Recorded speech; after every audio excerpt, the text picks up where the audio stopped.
Did you know that the fate of humanity might one day rest in the hands of a telepathic samurai warrior caught between two worlds? What if everything you believed about civilization, technology, and human nature was about to be completely shattered? Today, we're diving deep into Patrick Tilley's explosive second installment of the AMTRAK Wars series, First Family, a mind-bending science fiction epic that will challenge everything you think you know about survival, loyalty, and the price of power in a post-apocalyptic world. This isn't your typical dystopian fiction. We're talking about a masterpiece that weaves together ancient Japanese culture with futuristic warfare, telepathic abilities with brutal survival tactics, and personal relationships with world-changing political intrigue. If you've ever wondered what happens when a genetically enhanced warrior must choose between the family that raised him and the civilization that created him, you're about to find out. In the next 25 minutes, I'm going to take you on a journey through one of the most underrated science fiction novels of the 80s. We'll explore how Patrick Tilley created a world so complex and characters so compelling that readers are still discussing them decades later. I'll break down the major plot points that will leave you questioning the nature of humanity itself, reveal the key lessons that apply to our world today, and show you why this book deserves a place on every science fiction lover's shelf. But first, let me paint you a picture of exactly what makes this book so extraordinary. Imagine a world where the remnants of American civilization live underground in massive train-like cities, while the surface is controlled by primitive tribes with mysterious powers. Now, imagine a young man who bridges both worlds, possessing abilities that could either save humanity or destroy it forever. First Family stands as the second powerful installment in Patrick Tilley's ambitious AMTRAK Wars hexalogy, published in 1985 during the golden age of post-apocalyptic science fiction. This novel emerged during a period when authors were exploring complex themes of cultural clash, technological advancement, and human evolution through the lens of dystopian storytelling. Tilley, known for his meticulous world building and character development, crafted a narrative that transcends typical genre boundaries by blending elements of samurai culture, telepathic fantasy, and hard science fiction into a cohesive and compelling story.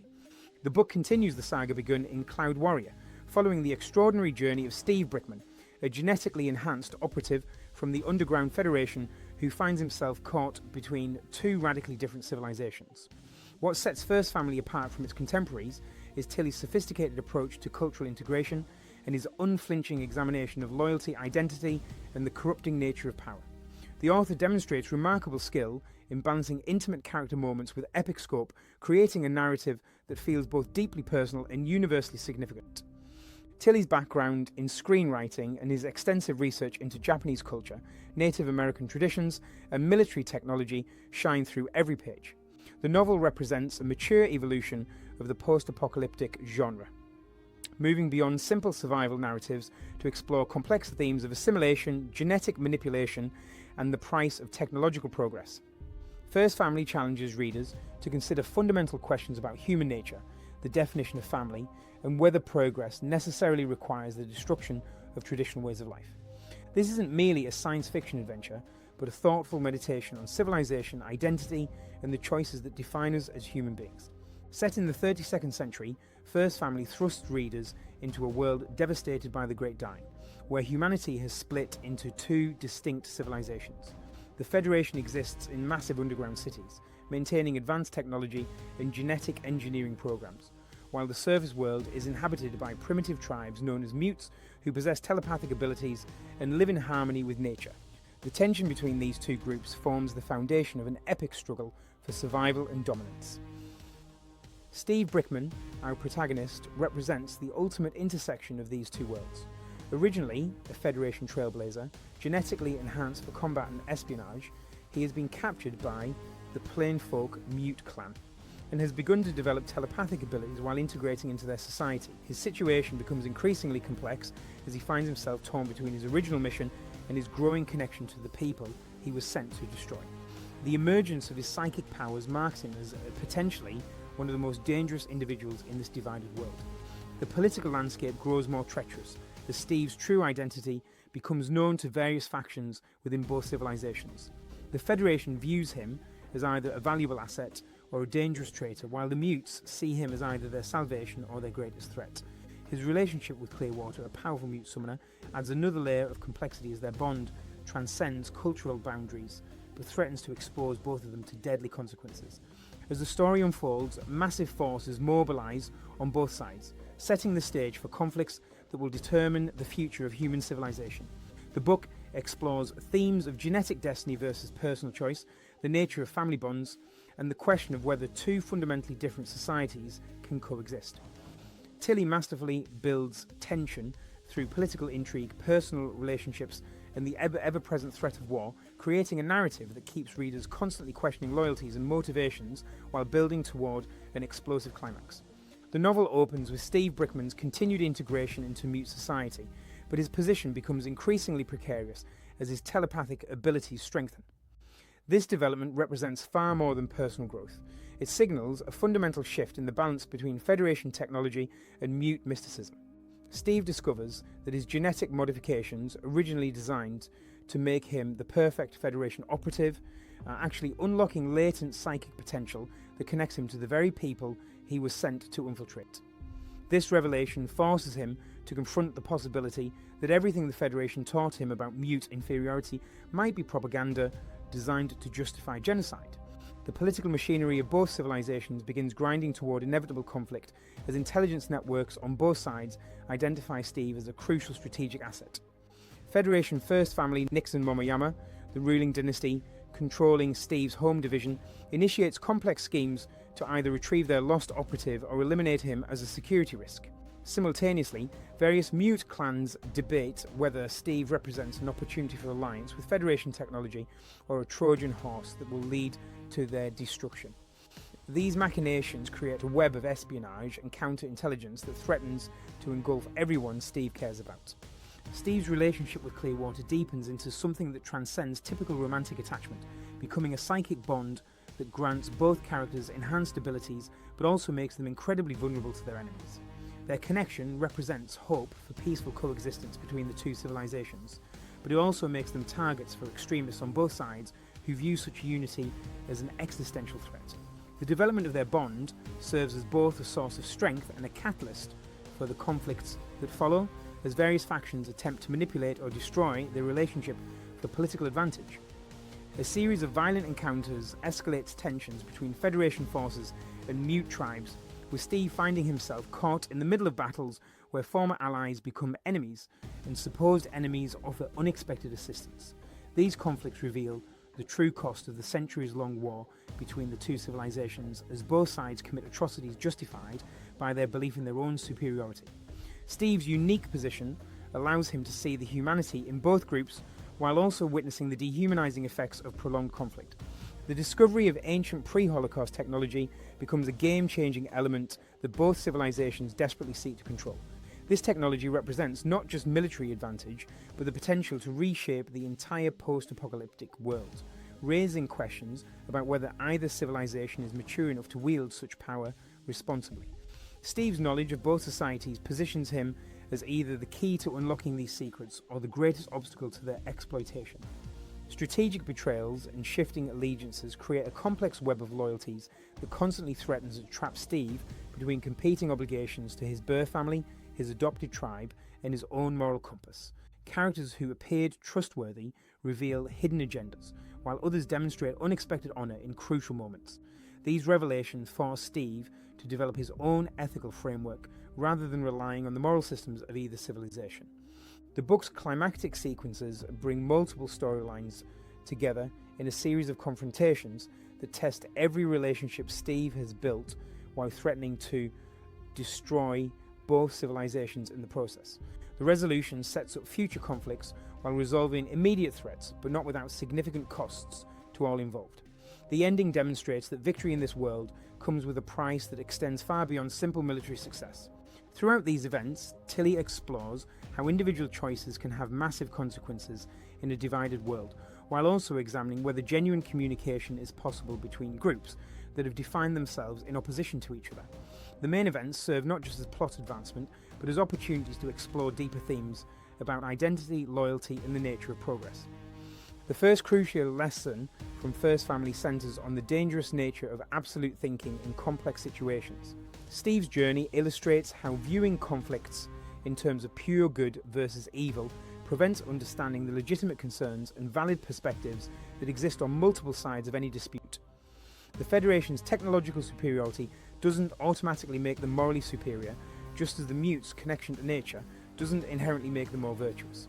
This takeaway applies directly to contemporary political and social conflicts, where nuanced understanding often gets lost in tribal thinking. Identity formation emerges as another vital theme, particularly regarding how we balance inherited characteristics with chosen values. Steve's genetic enhancements and cultural programming as a Federation operative represent one aspect of his identity, while his experiences with the mutes and his developing telepathic abilities represent another.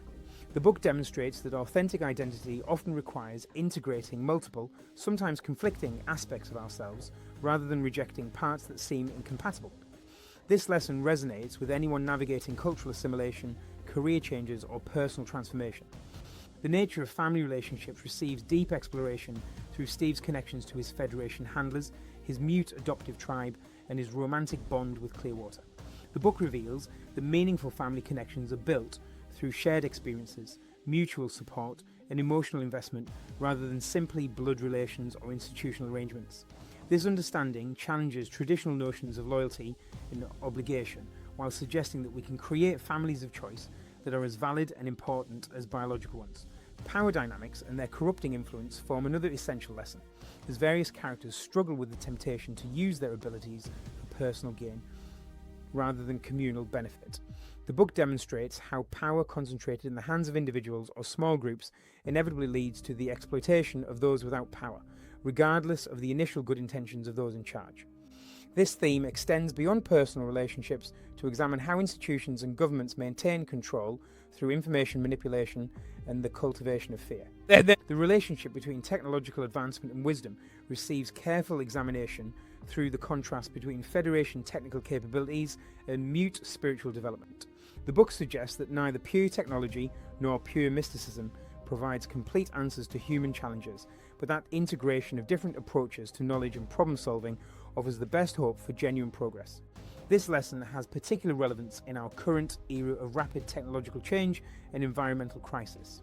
Communication across cultural boundaries emerges as both incredibly difficult and absolutely essential for human survival.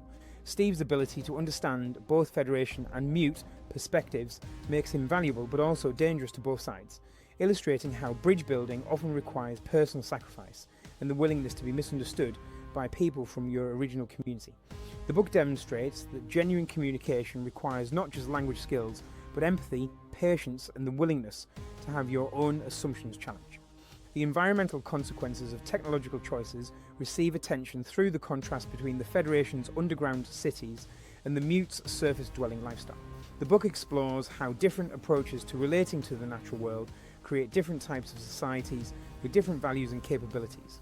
This theme connects to contemporary discussions about sustainability, climate change, and the relationship between human civilization and ecological health. The importance of individual moral courage in the face of institutional pressure forms another key lesson, as Steve repeatedly must choose between personal safety and ethical behaviour. The book demonstrates that maintaining personal integrity often requires accepting significant risks and being willing to stand alone against popular opinion or official policy. This lesson has relevance for anyone facing ethical dilemmas in their professional or personal life. Personal growth through adversity emerges as a consistent theme, as Steve's most significant development occurs during his most challenging and dangerous experiences. The book suggests that comfort and security, while desirable, don't typically lead to the kind of growth that allows individuals to reach their full potential. This perspective offers insight into why difficult experiences often prove to be transformative and how we might approach our own challenges. Finally, the book explores the relationship between destiny and free will through Steve's struggle to determine whether his genetic programming, his environmental influences, or his personal choices will ultimately determine his fate. This theme encourages readers to consider how much of their lives is determined by factors beyond their control versus how much they can influence through conscious decision-making and persistent effort toward their chosen goals. First Family stands as a remarkable achievement in science fiction literature that transcends genre boundaries to deliver profound insights about human nature, social organisation, and the complex challenges facing any civilization attempting to balance progress with wisdom. Patrick Tilley has created more than just an entertaining adventure story. He has crafted a thoughtful exploration of themes that remain urgently relevant decades after the book's publication. The novel's examination of cultural conflict, identity formation, and moral courage offers readers tools for understanding their own world while providing an escape into a richly imagined alternative reality. What makes this book particularly valuable is its refusal to offer easy answers to complex questions. Rather than presenting simple heroes and villains, Tilley creates characters whose motivations and actions reflect the genuine complexity of human behaviour under extreme circumstances. This approach challenges readers to develop their own ethical frameworks rather than passively accepting predetermined moral conclusions. The book's sophisticated treatment of political, social, and personal relationships provides a model for how science fiction can address serious themes without sacrificing entertainment value. The enduring appeal of First Family lies in its combination of spectacular world building with intimate character development, creating a story that works on multiple levels simultaneously. Readers seeking pure adventure will find plenty of action and excitement, while those interested in deeper themes will discover rich material for reflection and discussion. The book's exploration of how individuals can maintain their humanity while navigating institutional pressures and cultural conflicts offers valuable insights for anyone facing similar challenges in their own life, making this not just a great science fiction novel, but a meaningful contribution to literature about the human condition in all its complexity.